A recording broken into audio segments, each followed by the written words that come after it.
Good morning. How's everyone enjoying their time here in San Diego? It's good, really good conference, good weather. My name's Tony Simon. I work for Washington State University Energy Program in Olympia, Washington. And I'm not necessarily a sonar expert. I'm an energy systems engineer. I do a lot of work providing support to industry. So that means going into factories, identifying cost-effective energy savings opportunities, be it in pumping systems, compressed air, steam, you name it. My presentation today is talking about some work that is just concluded over a 5-year project. We did some work with a local port in our area, and we did had a lot of support from Teledyne Blueview, and so we'll be discussing a little bit about Multibeam sonar. So just give you a little bit of background about myself. These are actual pictures of me. I have an aircraft maintenance background. I spent a few years as an aircraft maintenance technician before returning to school to become an electrical engineer. These days I do, as I mentioned, a lot of energy assessments and consulting for many different industries, everything from ports and food processing all the way to textiles and whatnot. So for our team, I also provide a lot of energy efficiency training. And I do have some interest in upcoming smart grid and energy storage technology. So today, as I mentioned, we're just going to talk a little bit about basically a case study of our project. I'm going to introduce what a jet array pumping system is. Does anyone know what a jet array pumping system is? You guys don't count. All right. So we'll go a little bit into that. I'll show some of the data we collected using 3D multi-beam sonar, go over some results, and then talk a little bit about future work. So Washington State, as pictured here, Port of Grays Harbor is located about 100 miles southwest of Seattle. And the Port of Grays Harbor is shown here. As you can see, the right here, where it says T4, that's the terminal that we're going to be talking about today. It's a 1,400-foot long deep water terminal.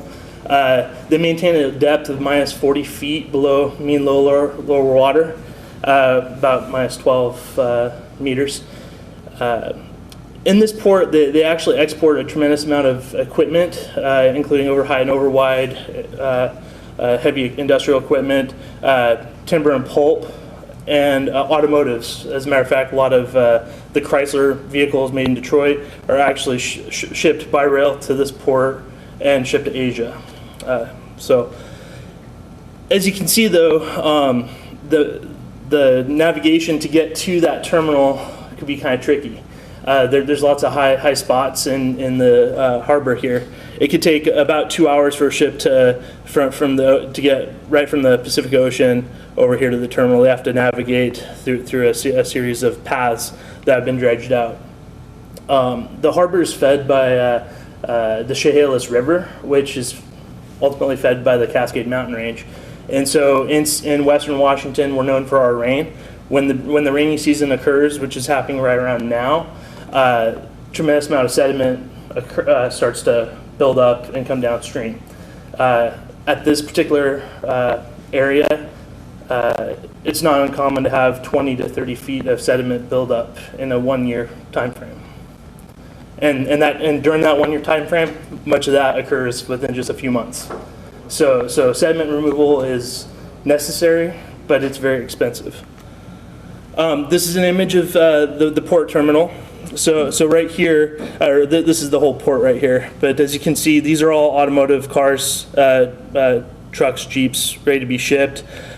Timber here, and then grain terminal right here. So also a lot of soybeans and grain from the Midwest is shipped to Washington, to Asia, and other countries from this area.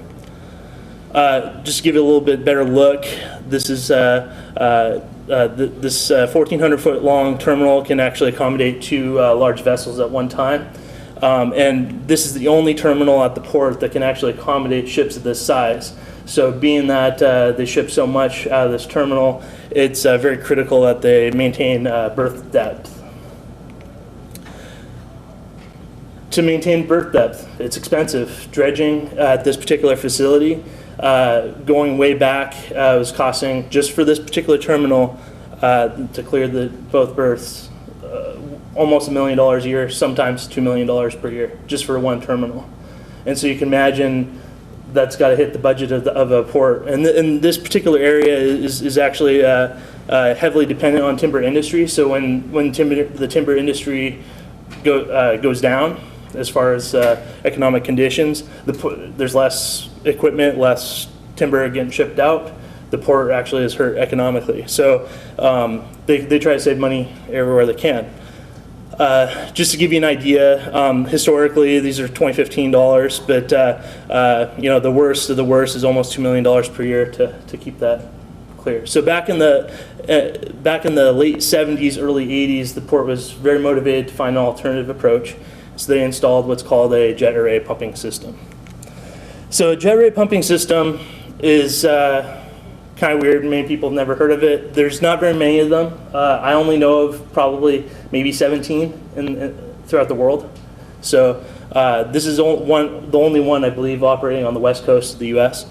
So the way it works is you've got two 400 horsepower submersible pumps that bring water in through a series of intake screens here, pump up into a common manifold, and then once the manifold's pressurized, they start at one end down here and fire one nozzle off at a time.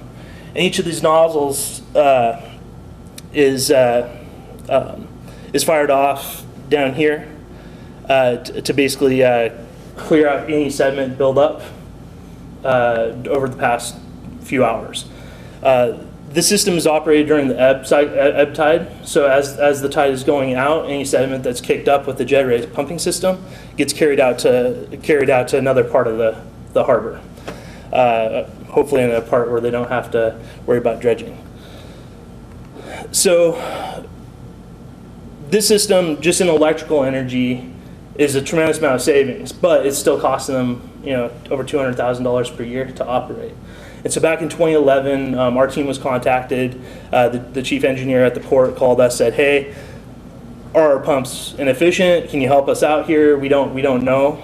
So we went and did a survey. And as we went through, we looked at all the equipment. We evaluated the pumps, looked at the original pump curves, did some pump testing. We evaluated them and determined that they were just as efficient as they were the day they were installed. However, one of the things we determined was that the way they were being operated wasn't quite right. It wasn't as optimal as it might be. And as I mentioned before, the pumps feed a very long manifold. This manifold is about 2 feet in diameter and runs on a catwalk. This is right below the terminal. And this grate here, actually, as a matter of fact, like water will actually come up and come up to about this level. So this manifold is actually submerged part of the time. Nick and I did some walkthroughs on that, and as the tide was coming in, so we had to kind of hurry, make sure we didn't get stuck. Anyhow, each of the nozzles, there's each nozzle, there's 51 of them. They're spaced every 25 feet, and they then go down about 50 feet. And so each nozzle, shown here, is placed directly outward from the terminal at a level of minus 40 feet below mean low water. They're attached actually to a series of I-beams using a clamping system, and then they just hang under their own weight. The reason that they're connected to a flexible hose is because in this area, because there's a river, we get a tremendous amount of logs and debris that can come in and damage from time to time the drop-down hoses. So they have a system for maintaining them. Each nozzle, when fired off, fires 13,000 gallons per minute. That's a tremendous amount of flow for an 8-inch nozzle. So it's almost analogous to walking up to a pile of leaves and hitting it with a fire hose from a fire truck. So one of the things we're kind of curious about is how much is actually needed to remove sediment. So the cross section here looks like this. The drop down hoses come down to the level we want to maintain, minus 40. And then we have sediment flock. This flocculant is a mixture of sand and water and whatnot, and it's about the consistency of mayonnaise. It's kind of fluid. It's not really compacted. It takes a few days for it to start to compact. But the way the system works is intended to work is it fires off that sediment flock buildup twice a day. So during each ebb tide cycle, fires off, and hopefully clears the bottom. So when we went in and looked at the pumps originally, I hooked up some power logging equipment to monitor the pump input power to determine how long it's operating and how much energy it's consuming. Okay, on this chart here, the pumps are represented in blue. The red is actually the published tide cycle for that area. So we can see when the pumps are running consistently in a somewhat controlled fashion, they're coming on at the ebb tide once a day here. But we found two problems. One was that high tide flow causes the system to be running for extended periods of time. So right here, you can see that the pumps just continuously run. And this is during a high rainfall event when we had a tremendous amount of water in the terminal. And so it caused the control system of the pumps to just run them regardless of the tide level. And then the second issue is when they're actually running it on an ebb cycle, how long they're running it for, and when they started to run the pumps. This is a kind of a zoom in on how we found it. Right as ebb tide begins, but we would expect the pumps to start after this point. But as we found it, the pumps were actually starting a few hours beforehand, and which is bad because the water's not really moving, and so any of the sediment that you kicked up is just going to settle back down. So it's not really accomplishing anything. What we were expecting to see as a result of this project is something that looks like this: a shorter duty cycle for the pump operations, and then an offset so we could utilize the maximum ebb tide flow.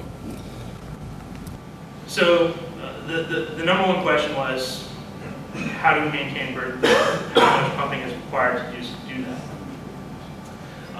We needed a strong partner to do this. We needed someone that had expertise in bathymetry, someone that could provide us some kind of sonar equipment. We didn't know if we could, what type of sonar would even be used, if it is even possible to detect the sediment layer.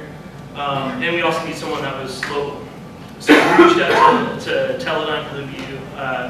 We met up with Nick's team and some sales staff, and they worked with us. They had us up to their offices, gave us a demo, and then they actually came out to the port and brought a BP5000 Multibeam 3D sonar set up on a tripod. They ran some tests, and we could actually see the bottom. And so one of the things that we were trying to do is save energy. In our state, we actually have many utility energy efficiency incentive programs. And so in order to have incentive to be applied to help pay for this sonar system, we had to prove the energy savings. And so we established two goals. One was to prove that reduction in runtime could safely be accomplished and still maintain the desired sediment depth. And then we also had to demonstrate energy savings before and after. So working with Teledyne and Blueview and with the Port of Grays Harbor, we came up with a few ideas. When they purchased the system, they actually purchased a full boat-mounted setup with telemetry, RTK and GPS equipment. However, to do this test, we didn't necessarily have to do a full boat survey. We just needed to measure a few points along the terminal to determine how much sediment got removed. And so one of the things we did was work with them, and they actually came up. It was pretty amazing. Nick would agree with me that they came up with this just after a conversation. Basically, each I-beam that holds each nozzle, we looked at it and said, okay, well maybe the deployment arm could be constructed in such a way where it would just slide down each I-beam and stuff. So they constructed this. There's an area to bolt on the pen and tilt and sonar head here, and then any of the cables and communications run through this tube here, and then up, and then we have two attach areas here and here. And they even constructed a winch system, put it on the back of a van, so they could just back up a van. Any desired I-beam we wanted, we could drop it in the water within, half hour, 25 minutes, something like that. So this is an image of getting it set up and putting the sonar in the water. A lot went into getting the procedures down.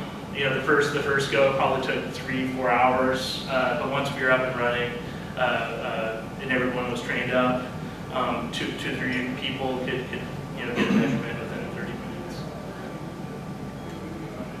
minutes. So as far as the sonar measurement went, as I mentioned, we didn't know what we were going to be able to see. But once we got the sonar in, we had identified a couple of I-beams that were suitable, and we just did all our measurements on those particular locations. But some of the things we saw was that there were visible scour pits.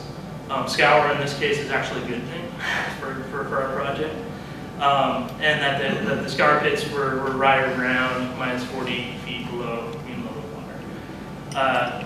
We also detected some debris, such as broken pilings and whatnot, and for this port, that's a big safety issue. Many of the ships coming in have issues or concerns about debris, such as logs or broken pilings, and so that's another way this equipment provided value to the port.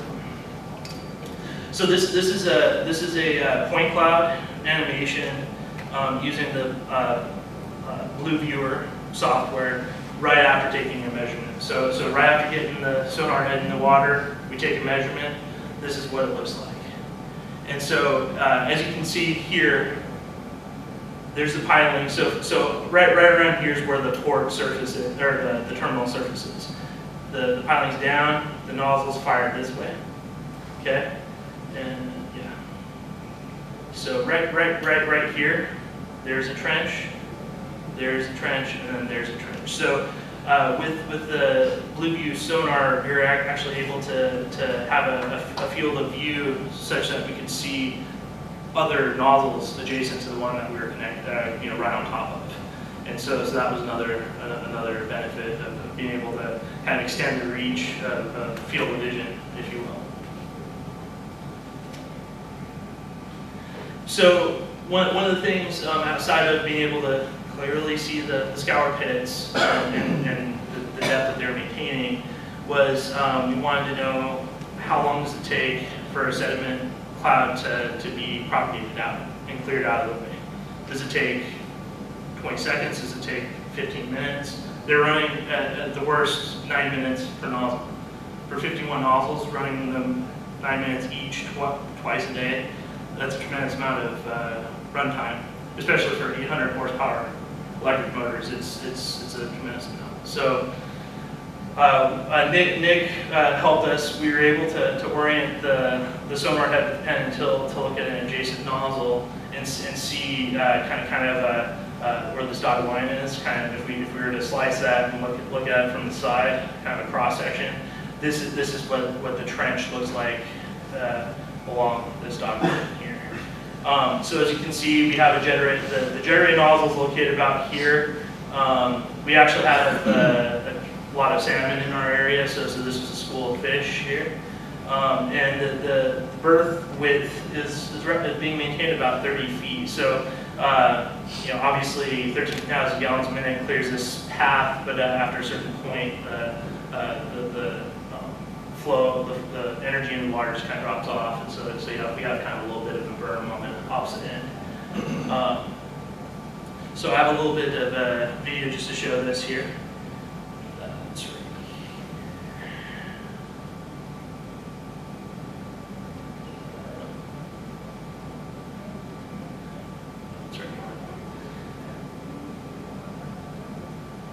So remember the jet nozzle is right here.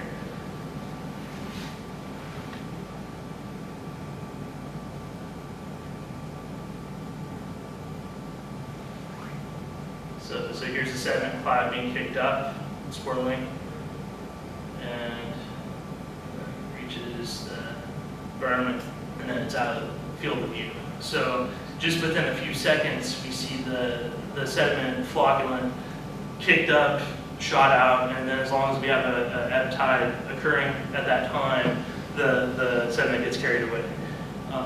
We did run this test during slack water, and the sediment cloud propagated like you saw, but then it came back. And so that was kind of a way of proving that any of the flocculent that got kicked up would only be carried out if this occurred during an ebb cycle.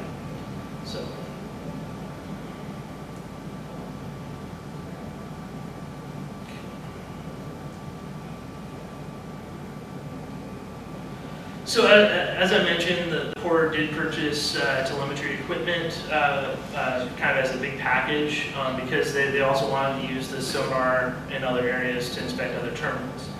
However, for our project to improve energy savings and to receive an incentive check from the utility to help pay for the system, we didn't necessarily need to deploy everything. So this static mount worked perfectly for our needs. We experienced some technical challenges, but we quickly came up with some solutions. One of them was variation in sound speed measurements due to the brackish water. Port of Grace Harbor, as I mentioned, is fed by some freshwater rivers. It's also connected to the Pacific Ocean. So we had a lens of fresh water, so to speak, depending on the time of day and time of year. And so we had to make sure that our sonar head was actually below that freshwater lens so we would get a clear measurement. Otherwise, the sound speed would differ and we would have some errors in the measurement. We did experience some turbidity due to the jet array operation, so if we were doing a before and after shot, we would have to wait a few minutes for the sediment to kind of clear out of the way before we could take an after measurement. And then also the stability of the sonar head, even though it was a solid mount, it still had a little bit of wobble. We worked really hard to ensure that the sonar head was always dropped to the same level each time, which we had really no issues with.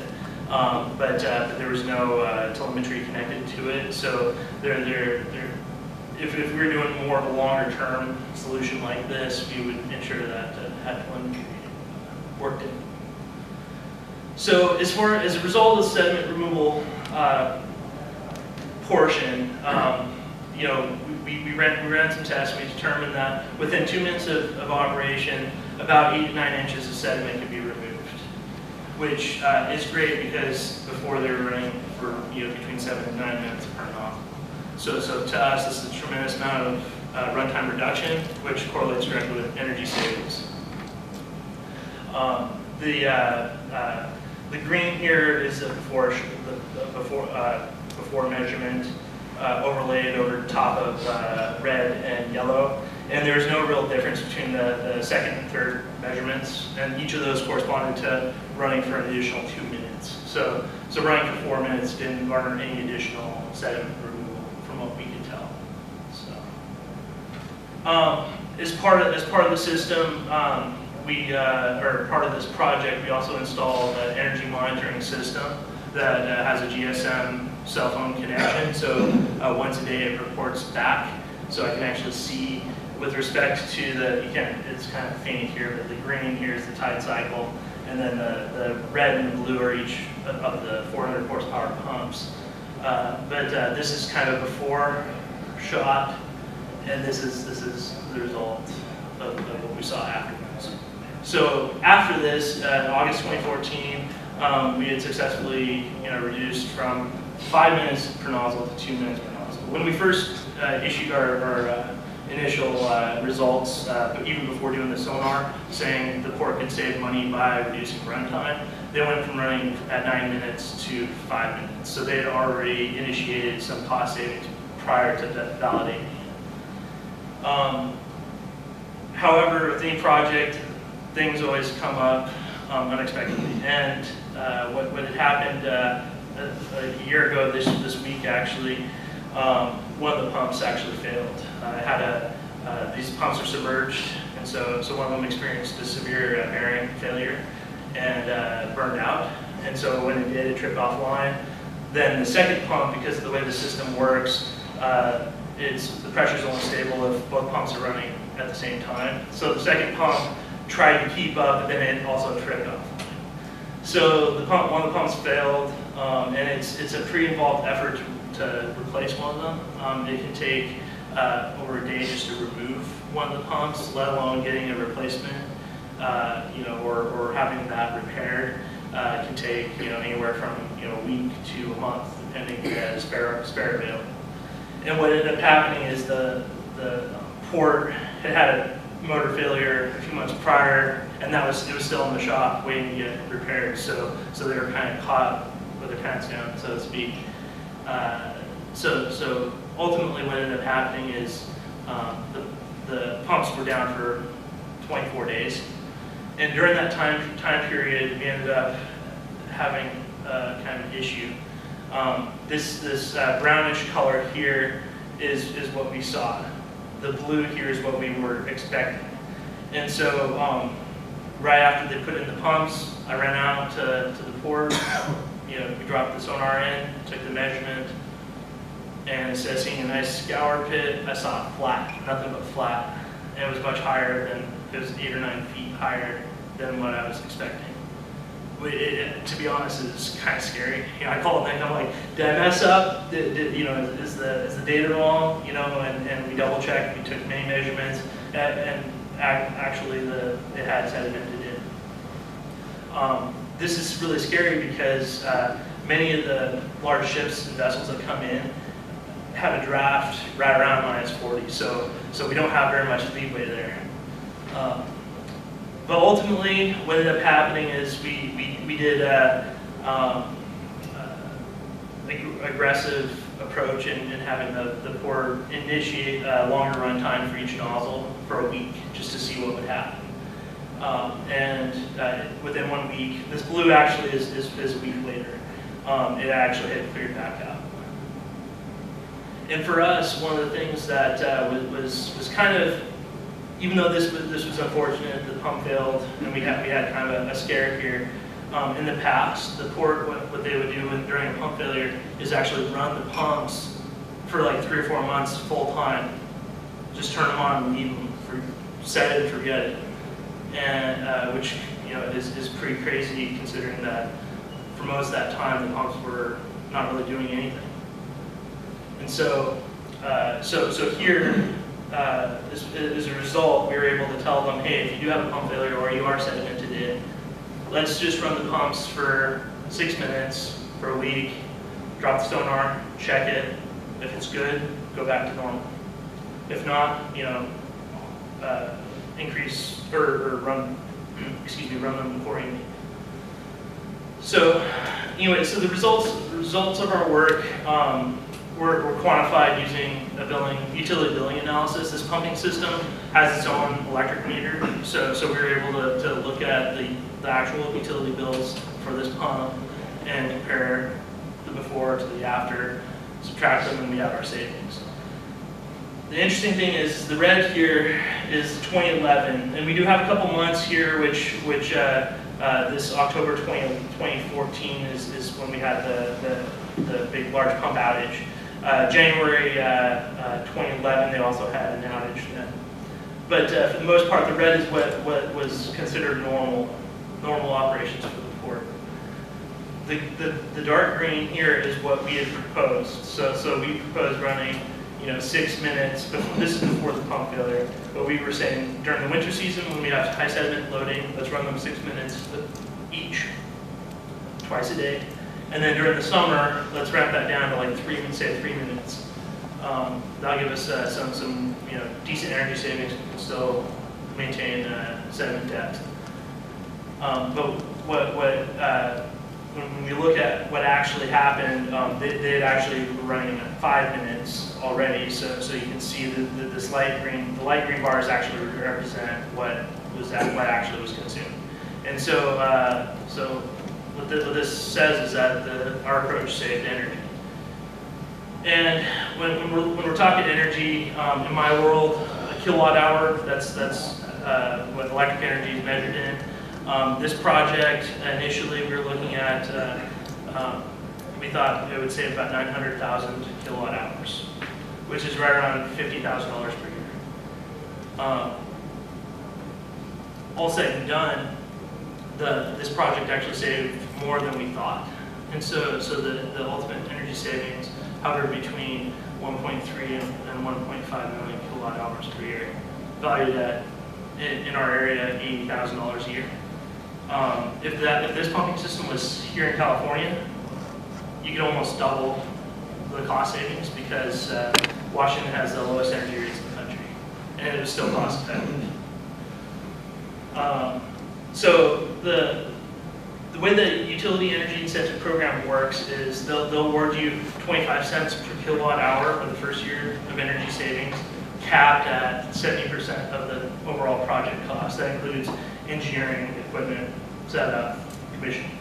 So when ultimately this project was widely successful in the sense that we capped out at 70% of the project cost, which means that the utility cut a check to the port for over $170,000. After the dust settles, costs after the incentive, the cost bottom line to them was $75,000. The system paid for itself in 1.1 years using this calculation. But they'd already been saving energy up to that point. By the time they received the utility check, they'd already saved over $250,000. So this was taken earlier this year. This is the utility representative handing a $176,000 check. I was kind of expecting the big clearinghouse check. I was a little disappointed, but nonetheless, the poor client was very, very happy with the result. Here's the breakdown. So baseline year, this is how much energy was being consumed, and uncompensated for pump failures and whatnot. But the M&V year, we're consuming a considerable amount less. To date, we've saved over 4 million kilowatt hours, and this value was back in April, so now we're practically over $250,000 saved. To give you an idea on how much energy per year that this project saved, 150 homes. So if you took the energy use of every of 150 average American homes, that's how much energy was saved with this project. And we're still accomplishing the same task. We're still removing the same amount of sediment. We're maintaining -40 below. So to me, this is pretty impressive. A project like this, shutting off pumps, it's really easy. It didn't take much in terms of controls, but determining when to turn them on and off, that's where we had to have a high-tech solution like setup. The port, for the pumping system, we have some really good secondary benefits. They have comfort knowing that the system's running optimally, that they're turning on the right time, and running a duration that makes sense for the sediment load at the time. They also can identify maintenance issues earlier. As I mentioned, we set up an energy monitoring system, so I get a report once a day at 2:58. I get an email and a text and it shows me what happened in the past 24 hours. So maybe probably about a dozen times since we've installed that system, I've called up the port saying, hey, the pumps are offline, you might want to take a look at that. Last weekend, the pumps had tripped offline. They said that their computer had reset, so they had to go back out, fix it. For the port overall, though, the system, in addition to delivering energy savings, equips them with the equipment to perform scans at a reduced cost. Obviously, these scans that they will probably be performing won't be stamped or help them as far as what Army Corps engineers might require. But nonetheless, they can definitely find missing, various debris such as logs, dropped anchors, so on and so forth. Prove that their channels are free of obstruction. There's quite a few times when some of these ship captains come in, they'll actually sit out away from the terminals and wait for validation that the area is clear, because it's that tight as far as depth to where the ships are drafted. And we also hope that this system could be used to provide a tighter control over dredging operations, in a dredge prism. Are they dredging exactly where they need to be? Are they maybe not doing enough in certain areas? So this tool can equip the port to help them in that sort of way. Just another image here. This is a broken piling sitting at nozzle number 36. We identified it on our first trial run, actually. This wouldn't have been detected if it wasn't for using this equipment. Current operations and future work. In November 2014, after the pumps were put back into place and recommissioned, runtime was reduced to 3 minutes, and this is during the high sediment loading time period. So we were kind of wondering how successful this would be. Well, we received this dredge survey pre-dredge survey from the Army Corps of Engineers, and the depth was being maintained at -40, safely running on that 3 minutes piece during the worst time of the year. So for us, that means that an additional $25,000 per year will be saved by running on this configuration. So just to recap, we talked a little bit about, now everybody should know what a jet ray pumping system is. We talked a little bit about some of our testing, data collection, utilizing 3D Multibeam. We talked about some of the successes. And one of the things I'd like to ask you guys is, if you know about a jet ray pumping system or a system like this for sediment removal, please let us know, because we would like to try to replicate this in other areas. And it doesn't matter if it's here in the States or if it's international. WSU Energy Program, we can work all over the world. If you'd like some more information, visit the Teledyne Blueview webpage. There's a link on there with the case study that I wrote about this project. It has a little bit more detail about what I talked about here. And as far as a project like this, it wouldn't happen if we didn't have some really good partners. So the Port of Grace Harbor, they provide a lot of leadership. But Teledyne, Blueview, Northright, our instrumentation provider, they helped us out, and then the utility incentives through the Bonneville Power Administration and the Grace Harbor PUD, that's really what helped this project get implemented. It would have been cost effective without the incentive, but that incentive was really helped push this project towards implementation. So anyway, are there any questions? Well, I think it's better if we do that maybe in the lunch break or the, yeah, we have a break now. You can come by and ask me a question.